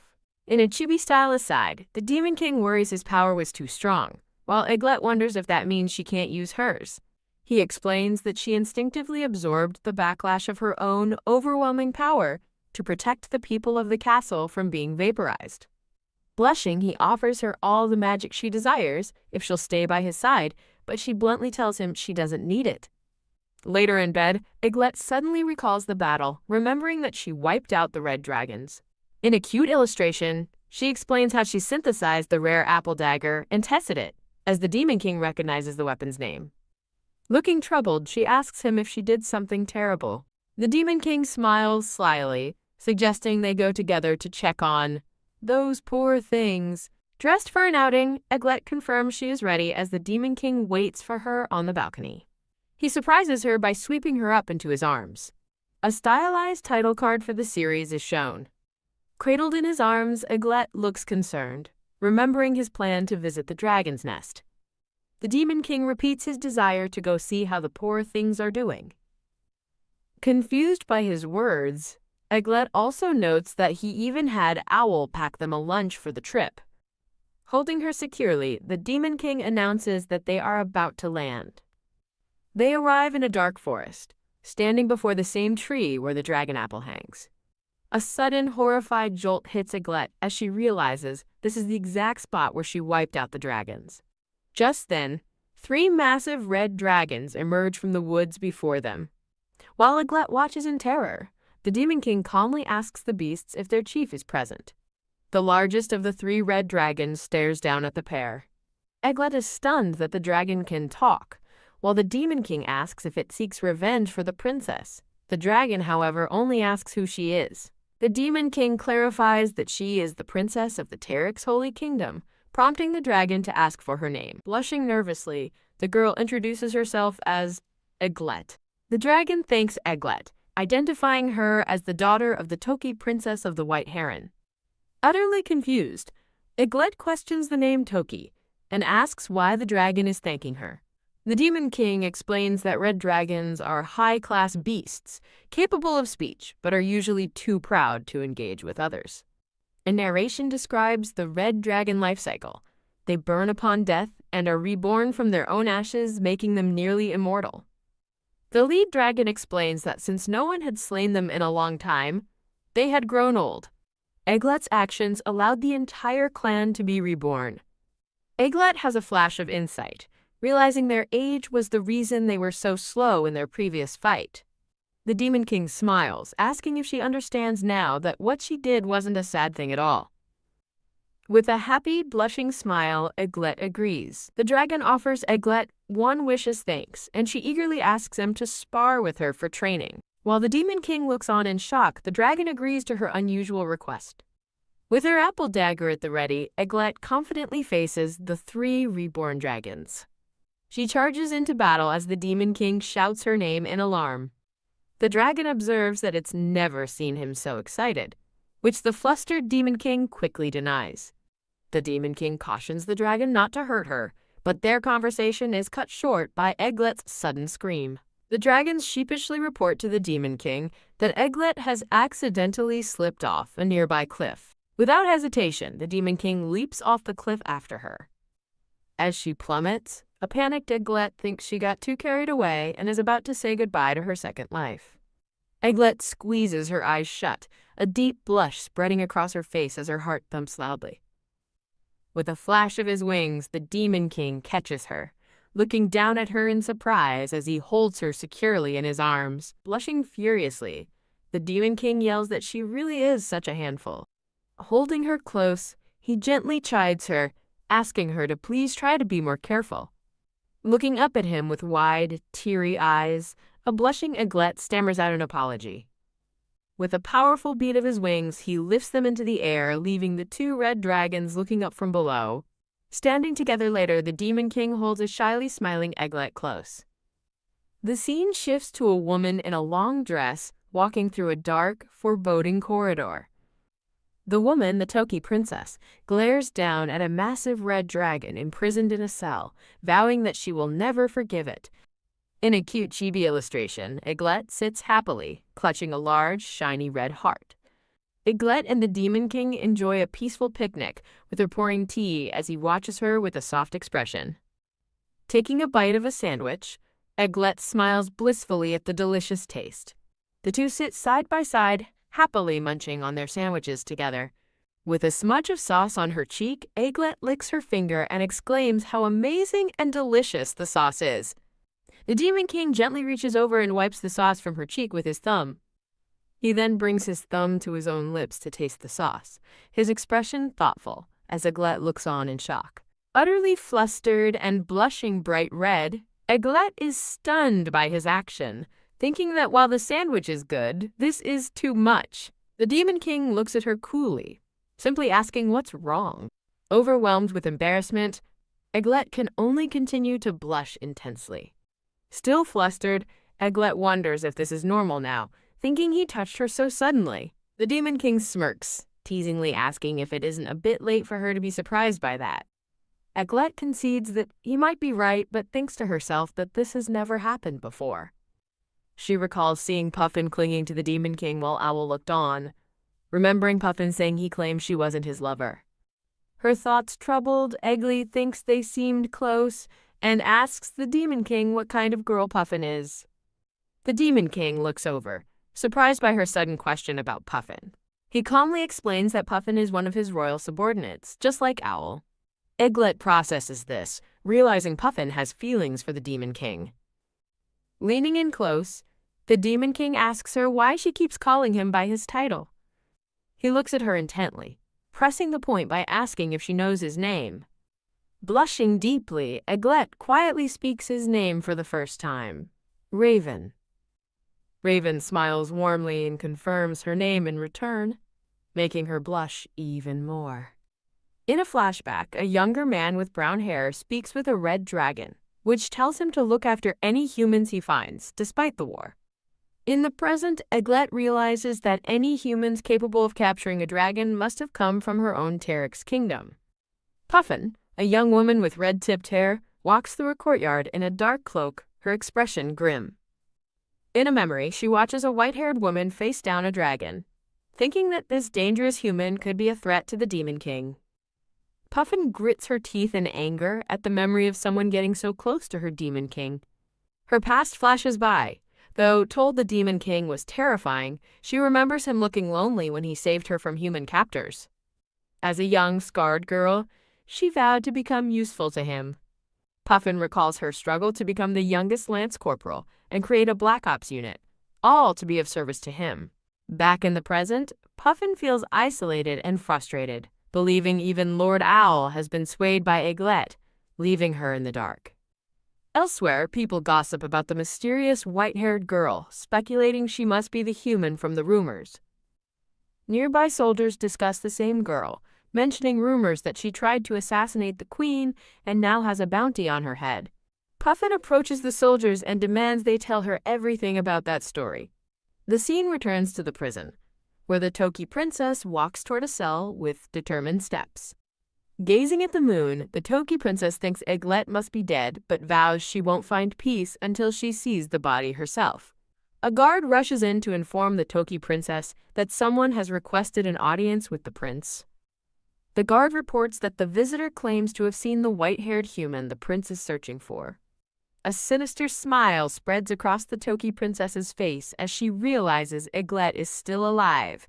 She dismisses the guard, saying she will handle it herself because the prince is busy. The Toki princess confronts a cloaked figure kneeling on the floor, asking if they are the one with information. Puffin recalls disguising herself to meet the queen, while in her current disguise as an old woman, she claims to be a traveling magician with uncertain information. The Toki princess holds her fan to her face, suspiciously asking the magician for a description. Lowering her fan, the Toki princess intensely demands to know everything, and the disguised Puffin agrees with a sinister smile. Puffin internally vows to do this for her king, as a memory of Raven and Eglette's peaceful picnic flashes by. The story pauses for a brief chapter break. At the Demon Lord's castle, two guards discuss the quiet human army, with the red-haired one showing disdain for them. The blue-haired guard asks his red-haired companion if he knows of the White Princess, Eglette. The red-haired guard speculates that she could be a human princess, but the blue-haired guard scoffs at the idea. A flashback begins, with Eglette looking on with concern and asking someone if they are okay. She's speaking to the red-haired guard whose arm is injured, and she insists on treating his wound despite his protests. The memory shows Eglette gently tending to the red-haired guard's bandaged arm as they sit together. Back in the present, the blue-haired guard teases his friend, asking if that's when he fell for her, which the red-haired guard furiously denies. Elsewhere, Raven overhears a shocking rumor that a demon has fallen in love with the human princess Eglette. Raven sits at his desk in silent, deep thought. The two guards are shown again, confirming they are the source of the rumor about someone being in love with Eglette. Raven mulls over the words, wondering which demon could be in love with Eglette, as he didn't catch the name. He continues to ponder, questioning who could have possibly gotten so close to her. His mind flashes through images of Eglette's life in the castle, first showing her training with soldiers. Next, he pictures her cheerfully serving food to demon children in the cafeteria. He then remembers her happily knitting alongside demon children and their parents. Overwhelmed by how many people she's interacted with, a chibi Raven realizes there are far too many suspects. He thinks about Eglette's trusting and meddlesome nature, calling her naive to the ways of the world. Raven finds her difficult to understand, feeling she vanishes the moment he looks away and is always wandering off. He recalls her vulnerability, remembering her thoughts of being a powerless, hidden princess unlike someone else with magic. The memory of her soft voice calling his name, Raven, echoes in his mind. Lost in thought, Raven blushes deeply, clearly flustered by the memory of her.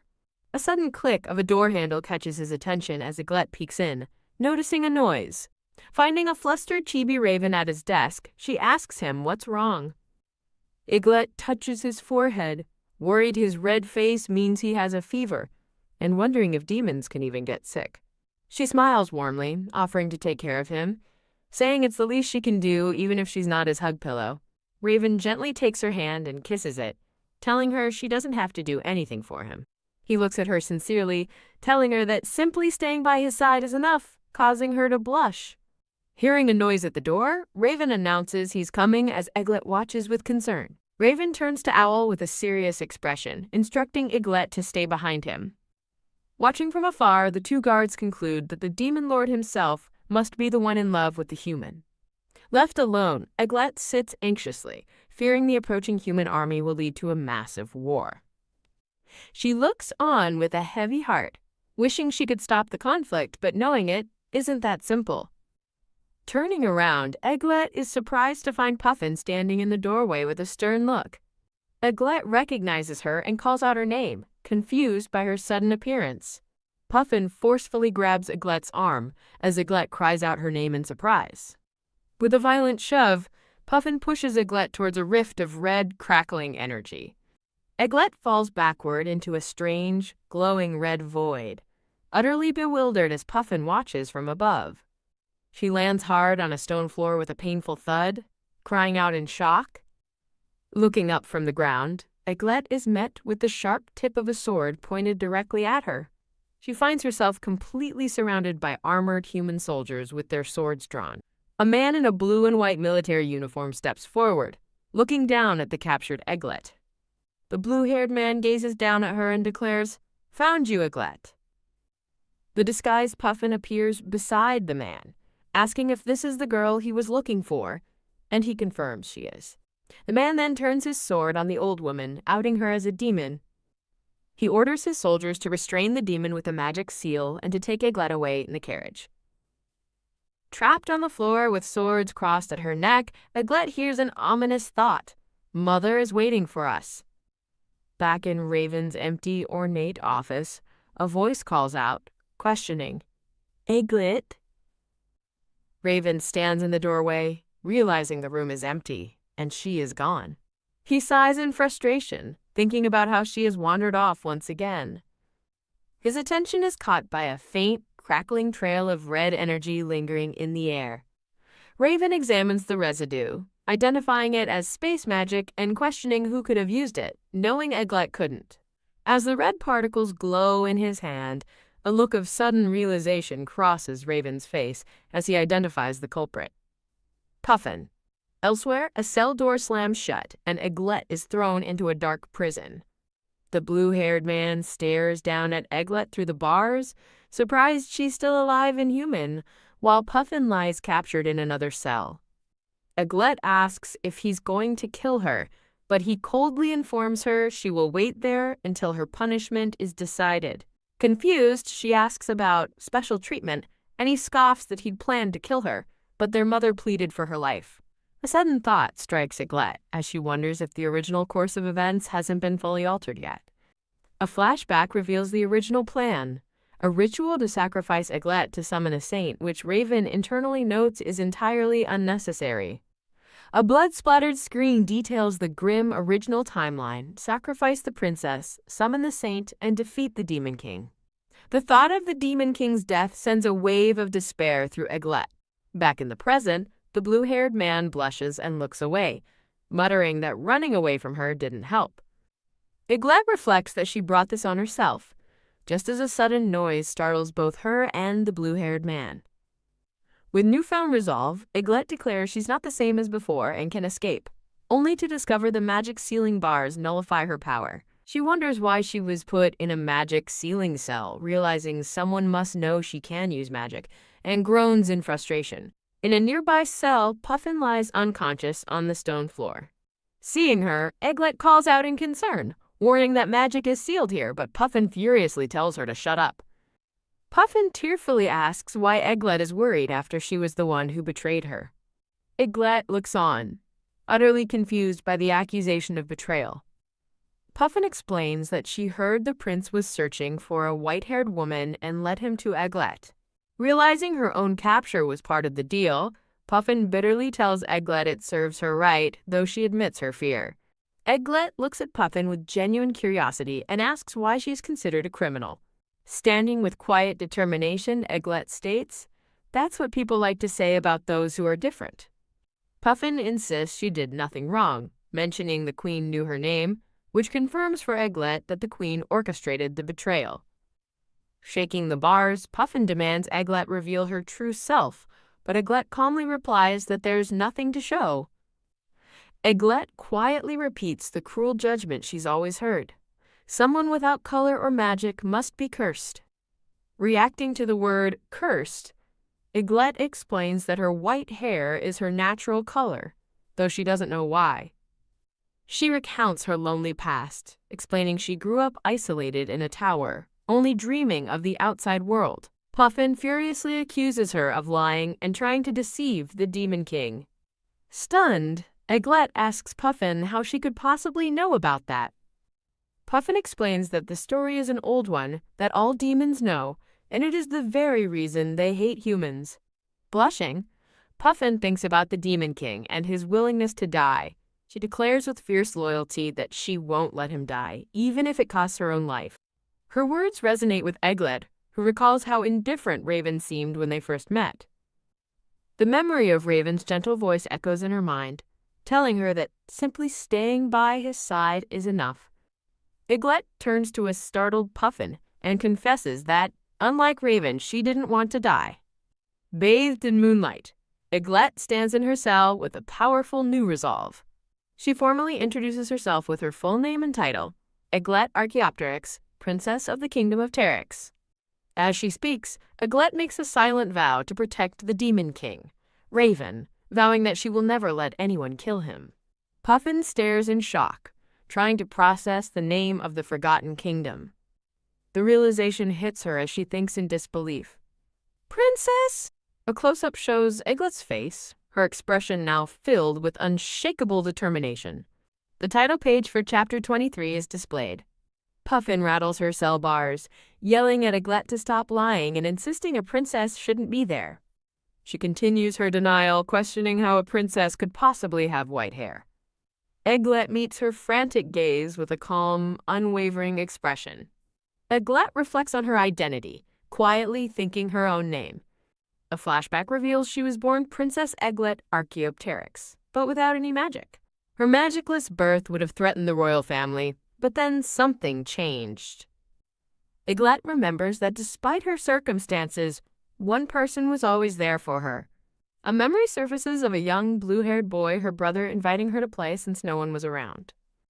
The memory brings a flush to her younger self's face as she beams with pure joy. She recalls how her brother would sneak her out to play after discovering her.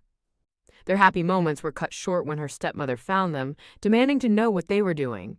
Puffin watches from her cell, sadly recalling that after that day, Eglet's brother never came back. Eglet muses that since her dreams relapsed, everyone has been kind, but it was all orchestrated by one person. A close-up reveals the faint, cruel smile of the person responsible. A woman in a regal red and purple dress appears outside the cell, announcing her arrival. Eglet looks up, stunned into silence as she recognizes her visitor. Puffin is equally shocked, wondering why the woman is there. The woman, Eglet's stepmother, says she's been looking for her and asks if she has finally sided with the devils. With a condescending smirk, she asks Eglet what the former queen taught her. Eglet smiles faintly and cuts to the heart of the matter, asking if her stepmother truly wants her to die. She directly accuses her stepmother of framing her for an assassination attempt on the queen. Realizing it's true, Eglet notes her brother isn't one to insult people without reason, as her stepmother coolly adds he'll soon be king.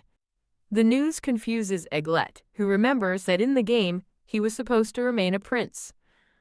The stepmother dismisses her confusion, revealing that tomorrow, Eglet will be publicly executed. As Eglet gasps, her stepmother cruelly adds that her death will conveniently help defeat the Demon King. Feigning sorrow, the stepmother bids Eglet a final goodbye, reminding her that tomorrow is her last day. She then drops the act entirely, erupting into a fit of maniacal laughter while Eglet stares in horror. Later that night, Puffin sleeps fitfully in her cell. Bam! She suddenly jolts awake, shaking the bars and screaming that she's bored. Eglet sits in quiet contemplation, accepting that she can't escape now. She wonders if her only remaining hope lies in what will happen tomorrow. She realizes her execution won't be a quiet affair, but a public judgment before the nobles. Eglet considers a desperate plan to steal a soldier's sword, but questions what she would do next. She thinks of her brother, Heron, acknowledging that while strong, he is not invincible. Overwhelmed with despair, she wonders how she could possibly make them believe the truth. A sudden, grim realization dawns on her. If she dies, Raven will also die. Shaken, she grips the bars with newfound resolve, declaring she cannot let that happen. A black crow lands on her window before transforming into a cascade of dark feathers. As the feathers settle, Raven appears in her cell, much to her astonishment. He looks at her with deep concern, speaking her name with urgency. Standing before her, Raven softly tells her that he has finally found her. Eglet looks up at him, her eyes wide with disbelief as she whispers his name. A flustered Raven begins to ask why she left, but he's cut off.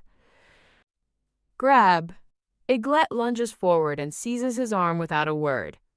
She pulls herself into his arms, embracing him in a desperate hug. Face buried in his shoulder, Eglet blushes, overcome with emotion.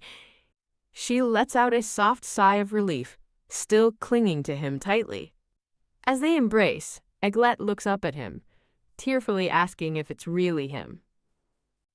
From the other cell, Puffin retorts that it's because Eglet won't be here anymore. Holding her tight, Raven scolds her for not staying by his side like he commanded, as Puffin watches the reunion. Puffin quietly observes the Demon King holding Eglet in a protective embrace. Pressed against him, Eglet wonders if he's this worried simply because she's the body pillow that comforts him.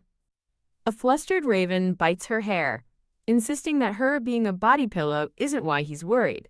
Holding her close, Raven clarifies that he wants her to be his wife, stunning Eglet into silence.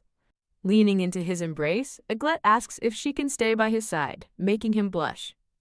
Overcome with emotion, a blushing Raven shyly agrees to her heartfelt request. Eglet insists she must resolve things herself, refusing Raven's offer to handle it for her. With a look of resolve, she declares that this is something she must do on her own.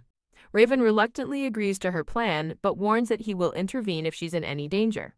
She smiles gratefully and accepts his terms. He gently kisses her hand as she begins to thank him. Holding her hand, Raven vows not to let her go, clarifying it's not just for comfort, and she understands. From her cell, a blushing Puffin is left speechless by their intimate moment. The next day, the court is abuzz as nobles gasp in shock, announcing her arrival.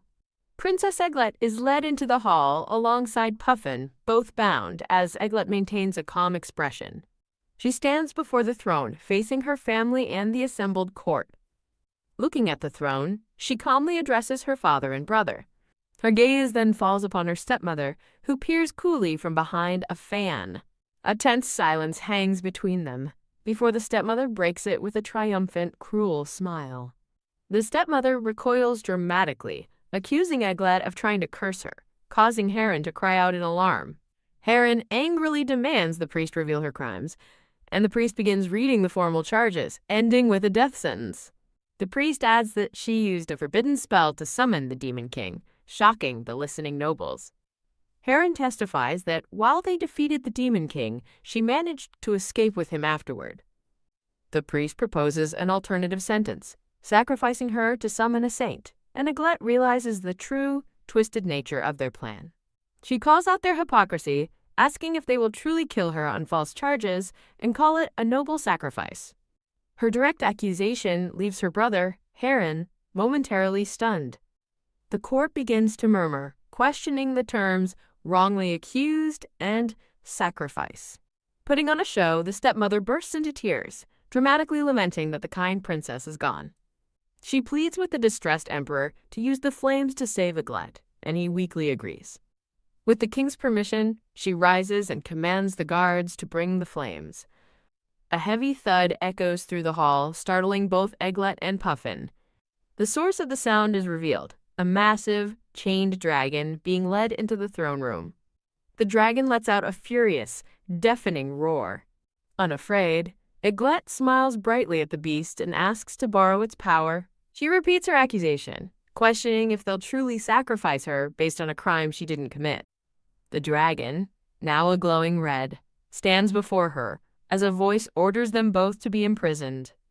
The massive red dragon looms over the two girls, its gaze fixed upon them. Facing the dragon, she renounces her title, stating that she is no longer the princess of this nation. A single tear escapes her eye, betraying the sorrow behind her defiant words. The stepmother turns to the terrified emperor, pressing him to give the final order. Stuttering in fear, the emperor gives the command to proceed. A guard shouts the order to purify the royal blood tainted by the demon. In response, the dragon opens its maw and lets out another thunderous, fiery roar. Task. As the dragon attacks, Puffin clicks her tongue in annoyance while Eglet watches in shock. With a burst of power, Puffin summons a massive magical shield, blocking the dragon's path. The shield holds, but Puffin realizes with dread that she's too weak from a previous fight to maintain her full power. Kia! The shield shatters under the strain, sending both girls flying backward. As she's thrown back, Eglet is startled to find that the impact has loosened the ropes binding her hands. Catching the weakened Puffin, Eglet desperately asks why she protected her. Tears streaming down her face, Puffin explains that the Demon King desperately needs her. Her expression hardening with resolve, Eglet promises she won't let Puffin die here. Leaning in close, she whispers that everything she does is for the Demon King's sake. With her hands untied, Eglet gently holds the bound and confused Puffin. Standing protectively before Puffin, Eglet tells her to stay strong, vowing to end this herself. The nobles murmur in confusion, questioning why a demon protected the princess and whether she's truly allied with them. The stepmother scoffs, believing the dragon is holding back for some reason. Kya! A powerful vortex of blue energy erupts around Eglet. She walks calmly through the throne room, leaving a trail of shimmering blue magic in her wake. A voice notes that while she was once timid, her face is now full of confidence. Stunned, the stepmother recognizes this newfound strength, realizing it's just like someone she once knew. A memory flashes back to a younger stepmother and a pink-haired girl making flower crowns in a field. The pink-haired girl excitedly presents her finished crown, calling out to her friend, Maina, "It's done." The young stepmother, Maina, smiles and praises the girl, Iris, for her talent. Back in the present, the memory leaves the stepmother shaken and horrified. As Heron recalls his stepsister Iris's similar fate, he realizes Eglette must be eliminated, just as the dragon unleashes a massive fireball. Eglette stands firm against the approaching inferno, seemingly unafraid. She holds out her palm, effortlessly gathering the dragon's fire into a sphere of raw energy. Clenching her fist, she absorbs the immense power in a brilliant flash. Surprised, Eglette admits she absorbed the power completely and finds it difficult to control. A confident, knowing smile spreads across her face. She faces the beast, declaring she'll now grant its wish and kill it, telling it to come at her with its full power. The dragon roars, unleashing another torrent of powerful flames directly at her. Eglette raises a hand, effortlessly blocking the fiery blast with a wall of pure light. With a determined expression, she contains the raw fiery power in a glowing orb between her hands. Pressing her palms together, she begins to purify the volatile energy. With her eyes closed peacefully, she holds the stabilized, radiant orb of light. The dragon lowers its head as Eglette smiles and offers back the purified energy, announcing she's returning it. A blinding flash of holy light erupts from the energy transfer, engulfing the room. The royal family shield their eyes, reeling back in shock from the intense blast. The stepmother stares in utter disbelief, whispering that it's impossible. As the light fades, Eglette stands before a pile of ash where the dragon once was, a single red gem left behind. She gently cradles the red gem, softly promising to make sure it gets home safely. A black raven lands on her shoulder as she stands resolutely over the ashes.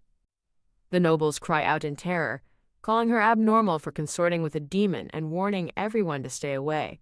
The raven on her shoulder calmly asks what she plans to do next. Eglette turns her attention to her terrified stepmother, coldly uttering her name.